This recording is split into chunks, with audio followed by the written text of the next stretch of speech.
como é que nós somos livres dos enganos desses últimos dias, queridos? Dos enganos sutis, daquilo que tem cara de verdade, mas não é a verdade. Só há uma única maneira: nos relacionando com a palavra de Deus, com a palavra escrita de Deus. É a única maneira de vencermos. Estive gravando há pouco tempo, né, a última parte de João. Se eu não me engano, foi na última parte ou na penúltima parte da série de João. E quando eu estava falando acerca da restauração de Pedro, no último capítulo, o Espírito me falou de uma forma tão tremenda, ao vivo mesmo, obtive essa revelação.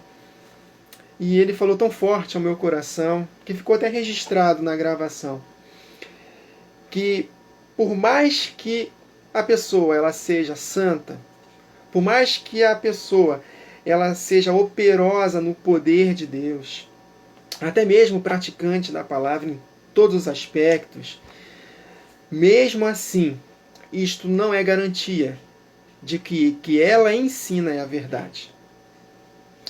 E o exemplo de Pedro que Deus me deu quando eu estava gravando foi tremendo e me chamou muita atenção. Porque os irmãos sabem que o apóstolo Pedro, ele, depois da descida do Espírito Santo, ele foi tomado de uma coragem sobrenatural. E aí ele foi confrontado várias vezes pelos principais sacerdotes, pelos fariseus, pela liderança da época. E muitas das vezes ele foi ameaçado de não continuar mais ensinando sobre o nome de Jesus. E ele, com toda a ousadia e autoridade, intrepidez, importa agradar a Deus, obedecer a Deus e não a homens. Então, Pedro estava disposto até mesmo a dar sua própria vida, coisa que ele não conseguiu fazer antes da descida do Espírito Santo. Por isso que ele negou a Jesus 3 vezes. Mas ele foi restaurado. E na descida do Espírito Santo, um novo Pedro surgiu. Então ele foi corajoso. Pedro operou diversos milagres. A começar nos 2 primeiros sermões da Nova Aliança, né, que ele pregou lá em Atos 2, em Atos 3. Atos 2, 3.000 se converteram a Cristo, foram batizados. No segundo sermão, 5.000. Ele havia, antes dessa conversão dos 5.000, no segundo sermão, ele havia curado de forma sobrenatural o coxo de nascimento na Porta Formosa, né? Não tenho prata nem ouro, mas o que eu tenho, isto te dou. Em nome de Jesus Cristo Nazareno, levanta e anda. A Bíblia diz que muitos estavam até mesmo aguardando que Pedro passasse, a sombra dele curasse Pedro. Em Atos 9, Pedro ressuscitou uma discípula, Tabita, sobrenome Dorcas, um negócio assim. E ele ressuscitou no poder de Deus. Enfim, Pedro foi usado de forma tremenda. Então quem olhava para Pedro falava: meu Deus do céu, tudo que esse homem falar eu vou pegar para mim. Mas mesmo sendo esse homem santo, um homem cheio do Espírito, operoso nos milagres, corajoso, Pedro, mesmo assim, ele ainda não havia entendido completamente o Evangelho. E às vezes ele falava besteira. É isso mesmo. Eu tenho um exemplo aqui de Gálatas, capítulo 2, versos 11 a 14. Olha só o que esse Pedro, homem corajoso, operoso nos milagres, homem santo, usado por Deus, disposto a dar sua própria vida por Deus. Olha só o que o apóstolo Paulo falou dele. Gálatas 2, 11 a 14. E chegando Pedro a Antioquia, eu lhe resisti na cara, porque era repreensível. Porque antes que alguns tivessem chegado da parte de Tiago, ele comia com os gentios. Mas depois que chegaram, se foi retirando e se apartou deles, temendo os que eram da circuncisão. E os outros judeus também dissimularam com ele, de maneira que até Barnabé, que era gentio, se deixou levar pela sua dissimulação. Mas quando vi que não andavam bem e direitamente conforme a verdade do Evangelho, disse a Pedro na presença de todos: se tu, sendo judeu, vive como os gentios e não como um judeu, por que obrigas os gentios a viverem como judeus? Então Pedro, esse homem corajoso, cheio do Espírito, operoso nos milagres, disposto a dar sua própria vida por Deus, ele não havia entendido ainda, de forma plena, que em Cristo Jesus não há mais diferença entre judeu e resto do mundo. Somos um só povo. Mas foi difícil Pedro entender isso. Então, Mesmo Pedro, sendo aquele homem poderoso na palavra, poderoso em milagres, poderoso em coragem, ousadia e intrepidez, ele não entendia ainda a verdade plena do Evangelho. E isso que o Espírito me mostrou. Wagner, tá vendo?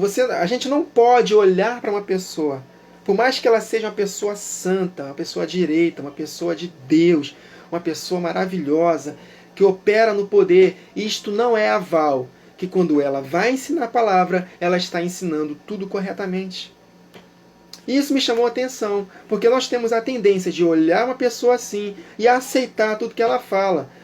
Poxa, quem sou eu para dizer o contrário? Você está refutando a ele? Porque quem é você? O que você faz? O que você fez para o reino para dizer que você está certo e que ele está errado? Então, queridos, a parte do ensino em si, queridos, isso independe se nós somos operosos no poder ou não. E a pessoa que é operosa no poder, um exemplo, Pedro é um grande exemplo, isto também não é aval de que o que ele ensina está certo.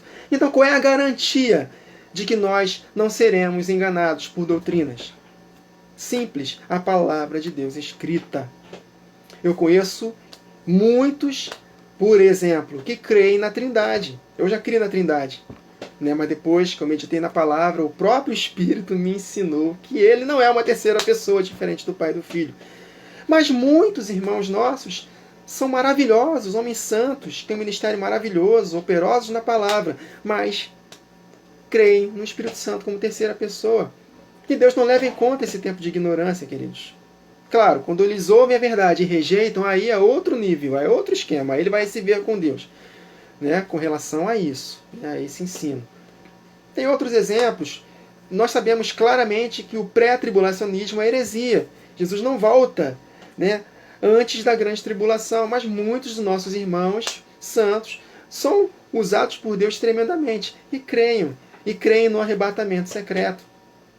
Mas não é porque eles falam, não é porque eles são usados poderosamente por Deus que o que eles estão ensinando sobre o pré-tribulacionismo está certo.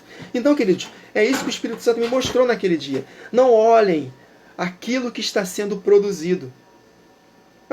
Os crentes de Bereia, eles ouviam tudo que Paulo e Silas ouviam e eles conferiam no Antigo Testamento, na palavra, para saber se aquilo que Paulo e Silas ensinavam estava de acordo com a verdade. E eles foram chamados de nobres. Então, queridos, nós precisamos entender o seguinte, nós precisamos mergulhar na palavra. Mergulhar, ter o nosso relacionamento com Deus, meditar na palavra e permitir que a própria palavra nos ensine a verdade. Jesus falou em Mateus 24 e 24, porque surgirão falsos cristos e falsos profetas e farão tão grandes sinais e prodígios que, se possível fora, enganariam até os escolhidos. Claro, Pedro não era um falso profeta, um falso cristão, um falso apóstolo. Não, Pedro era verdadeiro. Mas mesmo assim, ainda tinha alguns detalhes da palavra que ele não entendia e foi repreendido por Paulo.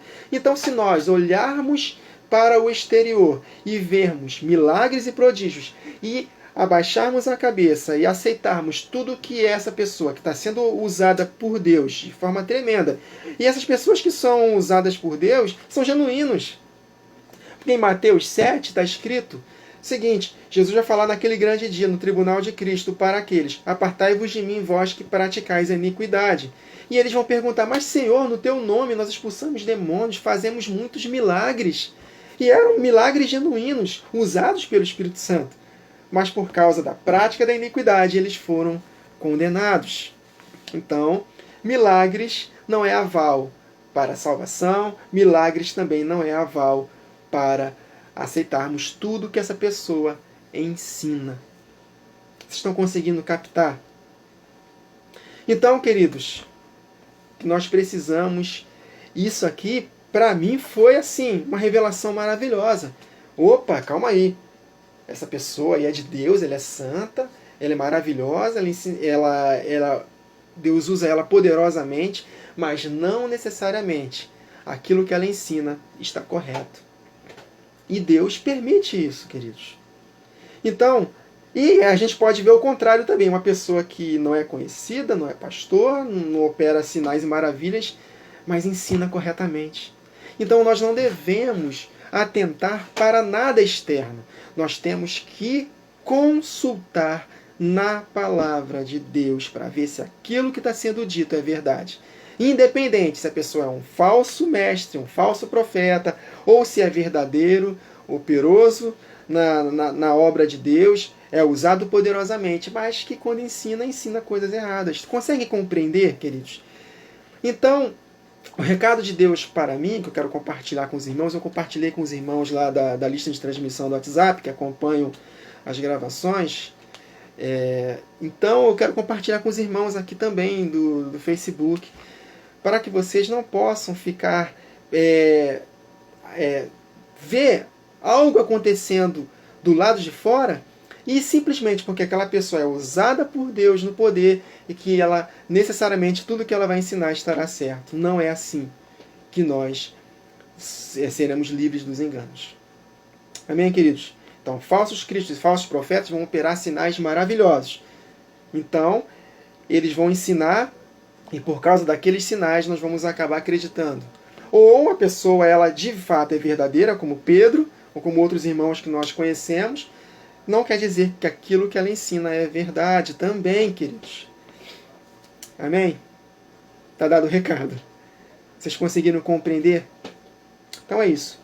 Então que possamos nós mesmos dedicarmos ao nosso tempo na meditação da palavra. Nós temos a Bíblia completa em mãos, então vamos nós buscar a Deus, meditar na palavra e alinharmos a sã doutrina.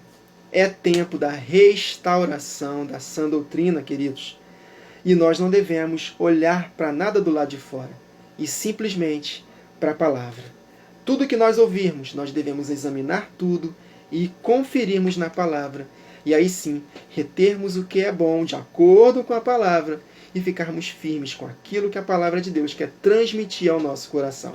É tempo de Deus se manifestar a nós, queridos. O grande avivamento que virá, ela não poderá vir sem um alinhamento definitivo da palavra. Haverá uma última e definitiva reforma da palavra antes desse grande avivamento. Jesus Cristo, ele vai voltar para buscar uma igreja cheia do Espírito e cheio da palavra dele, de forma plena, todos em concordância, unidos num só pensamento. E ele está aos poucos restaurando a sua palavra, distribuindo conhecimento da verdade na vida de muitos irmãos, em especial os pequeninos. Amém, queridos? Então fica dada essa dica. Hashtag fica a dica. Tá bom? Que Jesus Cristo nos dê espírito de sabedoria e de revelação nesse tempo do fim, para que não sejamos enganados. Amém, queridos? É tempo de restauração de todas as coisas. E a palavra também será restaurada. Que Deus nos abençoe.